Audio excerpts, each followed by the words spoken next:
ने सबने आनंद दिया था। पवन को लाना चाहिए, पवन सिंह को आना चाहिए। पवन को, अब इनको नहीं, पवन को लाना चाहिए। वो अपना छोटा भाई है लेकिन वो आधा पागल है, उसको लाना चाहिए। तो जी हाँ, अब रवि किशन भी ज्योति सिंह और पवन सिंह के मुद्दे पे मुंह खोलते हुए ज्योति सिंह के ही सपोर्ट में उतरे और उन्होंने पवन सिंह को कहा कि पवन सिंह आधा पागल इंसान है, क्योंकि उसे पता है कि वो अपनी ज़िंदगी का प्रॉब्लम खुद क्रिएट किया है। जी हाँ, ये बात बिल्कुल सही है। पवन सिंह को पता है कि वो अपनी ज़िंदगी के प्रॉब्लम को खुद क्रिएट कर रहे हैं और वो चाहे तो सॉल्व कर सकते हैं।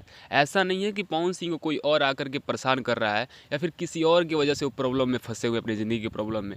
पवन सिंह अगर आज चाहें, आज अगर ज्योति सिंह को एक्सेप्ट करते हैं तो उनके ज़िंदगी का 90% प्रॉब्लम ऐसे ही सॉल्व हो सकता है। लेकिन पवन सिंह के फैंस के लाख डिमांड के बाद भी पवन सिंह पता नहीं क्यों ज्योति सिंह को एक्सेप्ट नहीं कर रहे हैं। इसका रीज़न तो पवन सिंह ही जानते हैं और इस चीज़ को सॉल्व पवन सिंह ही कर सकते हैं। इसी अंदाज में रवि किशन ने कहा है कि पवन सिंह आधा पागल इंसान है, अगर वो चाहे तो सब कुछ सही कर सकता है, लेकिन क्यों नहीं कर रहा है इसका भी रीज़न वही जानता है। तो पहले आप रवि किशन का पूरा इंटरव्यू सुनिए, उसकी बात की बात हम आया करते हैं कि रवि किशन पवन सिंह को लेकर के आखिर क्या क्या बात किए हैं और किस अंदाज में बात किए हैं। दिनेश को इमाम ने बड़ा परेशान किया था। मतलब सबके सामने ऐसा कि हाँ परेशान तो की, लेकिन सबने अपना अपना आनंद दिया था। हाँ, सबने खेसारी ने सबने आनंद दिया था। पवन को लाना चाहिए, पवन सिंह को आना चाहिए। पवन को, अब इनको नहीं, पवन को लाना चाहिए। वो अपना छोटा भाई है लेकिन वो आधा पागल है, वो भी, उसको लाना चाहिए। End of all Pawan Singh बचे हैं। अब मुझे लगता है पवन सिंह के साथ साथ कुछ फीमेल एक्ट्रेसेस को भी एक दो और हमें मौका देने की ज़रूरत है, क्योंकि जब वो एक तड़का आता है ना, उत्तर भारतीय तड़का, चाहे मनीषा रानी जी को ले लीजिए, आपने वो सीज़न देखा होगा, वो जो सिंगर हैं, आप लोगों ने गाना भी उनका सुना होगा, हिंदी में भी गाने लगे हैं, तो अच्छा पवन है तो पगला, उसको लाना चाहिए। हाँ, अभी हाल ही में स्त्री मूवी आई थी जहाँ पे पवन सिंह के एक गाने को लेकर जो फैन क्रेजी हुआ था। अच्छा सर, एक बात मैं ज़रूर आपसे पूछना चाहूँगा, क्योंकि अब दो उत्तर भारतीय बैठे हैं, सवाल पूछने वाला भी गोरखपुरिया, जवाब देने वाले भी गोरखपुर से। भोजपुरी सिनेमा को आपने आईसीयू से निकाला है, आपने बहुत मेहनत की है। मेरे पापा को जब मैंने आज बताया I am going to meet you, तो उन्होंने कहा ये सवाल पूछना बेटा कि आपने उस सिनेमा को जिंदा रखा है, ठीक है, और बहुत इंपॉर्टेंट रोल प्ले किया है। आज जो भोजपुरी सिनेमा है ना कहीं छवि बिगड़ रही है। अगर मैं, माफ़ कीजिएगा लेकिन अगर वो शब्द का इस्तेमाल करूं कि थोड़ा फूहड़पन नज़र आने लगा है, अश्लील हो गया है। तो कुछ पैसे शॉर्टकट में कमाने के लिए लोगों ने सब मेहनत, जो मैं नेशनल अवार्ड तक ले आया था भोजपुरी के लिए, ये मेरे जूनियर्स थोड़ा समझ जाएं। मैं अभी भी उनको बोलता हूँ कि थोड़ा सा इसको संभाल लें। ऑडियंस नहीं तो देखो, सिंघम को सब ऑडियंस मिल गई। सिंघम मैसिव ओपनिंग मारा है। सिंघम हमारी फिल्म कल थी, इसमें सब लोग थे, अजय देवगन सब, और हम भी हैं उसमें।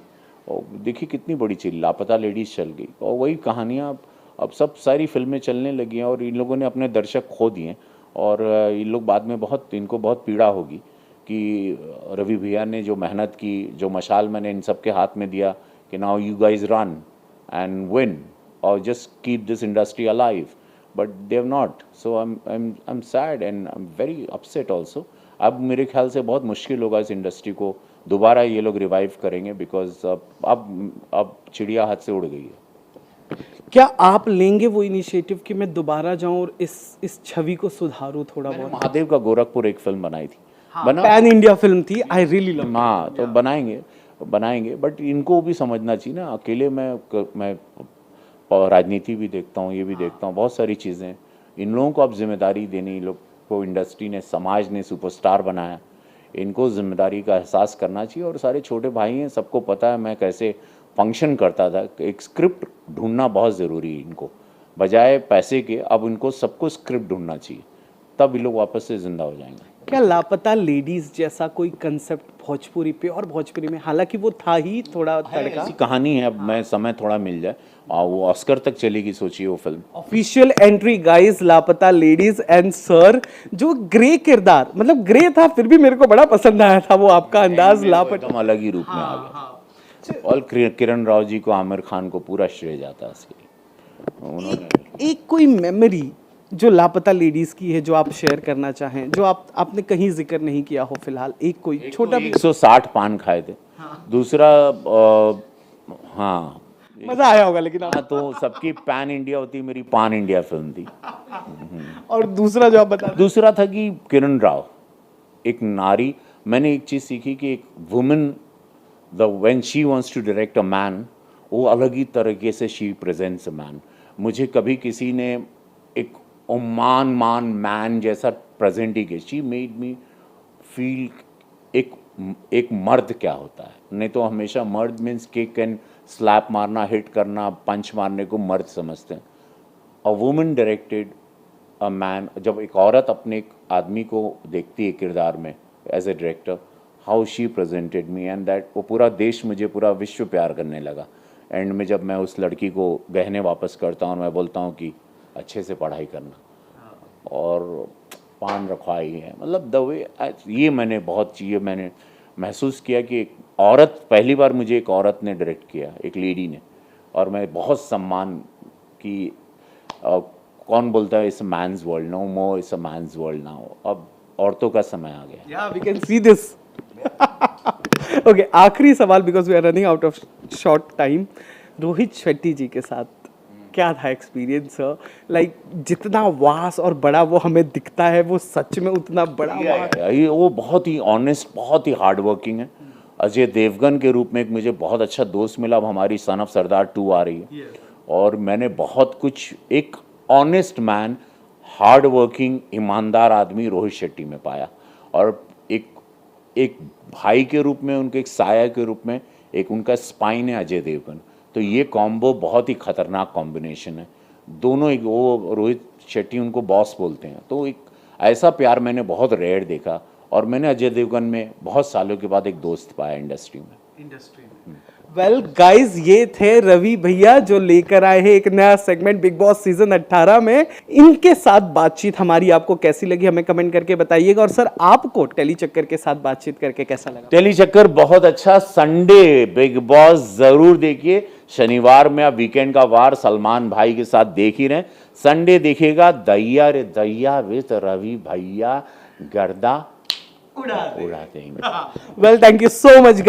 तो आई होप रवि किशन का ये पूरा इंटरव्यू आपने सुना होगा। और रवि किशन इस इंटरव्यू में केवल पवन सिंह, ज्योति सिंह पे ही बात नहीं किए हैं, वो पूरा का पूरा भोजपुरी इंडस्ट्री पे बात किए हैं। और बोल रहे हैं कि भोजपुरी इंडस्ट्री आज इतना घटिया स्थिति में चला गया है कि इसका अस्तित्व ख़त्म होने पे आ गया है। भोजपुरी इंडस्ट्री को मैंने सींचा है, मैंने अपने खून पसीने से इसे आगे बढ़ाया है, लेकिन मैं अपने जूनियर से बिल्कुल भी खुश नहीं हूँ। चाहे वो पवन सिंह हो, चाहे वो खेसारी लाल यादव हो, चाहे वो कोई भी स्टार हो। क्योंकि जिस स्तर पे भोजपुरी इंडस्ट्री को लेकर के गया था, अमिताभ बच्चन इसमें आके काम कर रहे थे, बड़े बड़े बॉलीवुड के सुपरस्टार आके इसमें काम कर रहे थे भाई। वहाँ तक तो छोड़िए, यहाँ तक कि अपने फिल्मों का बजट भी नहीं रिकवर कर पा रहे हैं, बिल्कुल ही घटिया स्थिति में लेके चले गए हैं। और बोल रहे हैं कि मैं फिर से अपने भोजपुरी इंडस्ट्री के लिए प्रोडक्शन हाउस से अपने फिल्म बनाऊंगा और नए नए कलाकारों को मौका दूंगा जिनको प्रॉपर एक्टिंग आता होगा, और उनको काम दे करके फिर से भोजपुरी इंडस्ट्री को मैं सींचूंगा। और ये मेरी माँ का भाषा है, तो मैं इसके लिए जब तक जीऊँगा तब तक करूँगा। लेकिन हाँ, मैं अपने जूनियर से तो बिल्कुल भी खुश नहीं हूँ, क्योंकि उन्होंने भोजपुरी के लिए कुछ किया तो नहीं है, लेकिन अपना जेब भरपूर भरे हैं। तो इन सभी मुद्दों पर भी बात किए हैं। आप इन चीज़ों को किस नज़रिए से देखते हैं? क्या जो भी रवि किशन भोजपुरी इंडस्ट्री के स्टारों के लिए बोले हैं सही है? अपना राय कमेंट बॉक्स में जरूर दीजिएगा। मिलते हैं किसी नए इन्फॉर्मेशन के साथ, तब तक के लिए Jai Hind, tata, bye bye, take care.